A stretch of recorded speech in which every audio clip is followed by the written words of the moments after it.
Hello viewers, আসসালামু আলাইকুম। আজকে আমরা ক্যালকুলেটরের ভাগগুলো আমরা ক্যালকুলেটর ছাড়াই করব, সেটা আসলে কিভাবে সেটাই আজকে ভিডিওর মূল বিষয়। সো আমরা এখানে দেখতে পাচ্ছি যে 555কে 37 দিয়ে ভাগ করব। সো এটা খুবই সহজ। আমাদের যেটা করতে হবে যে এই তিনটার সংখ্যা 5 5 5 এটাকে আমরা কি করব, জাস্ট যোগ করে দিব।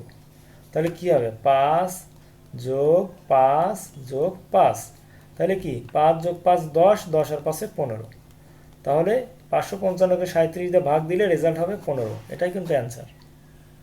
তো এটা যেহেতু আমরা পারলাম, এখন কিন্তু পরের অঙ্কটা আমাদের মাথায় অলরেডি চলে আসছে। কি হবে, 3টা 6 জাস্ট যোগ হবে।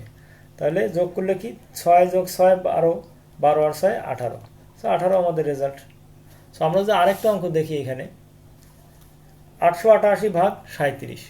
তো এটাকে যদি আমরা 37 দিয়ে ভাগ দিই আমাদের কি হবে, আগের মতোই দুইটার সংখ্যা মাঝখানে দুইটাই যোগ করব। তাহলে 8 আর 8 যোগ করলে 16, 16 আর 8 যোগ করলে 24।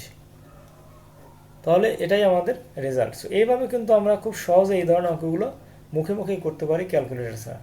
তো আশা করি ভিডিওটা অবশ্যই ভালো লেগেছে। সবাইকে রিকোয়েস্ট করবো, যারা আমার চ্যানেলকে এখনও সাবস্ক্রাইব করো নাই, প্লিজ সাবস্ক্রাইব মাই চ্যানেল। আল্লাহ হাফেজ, আসসালামু আলাইকুম।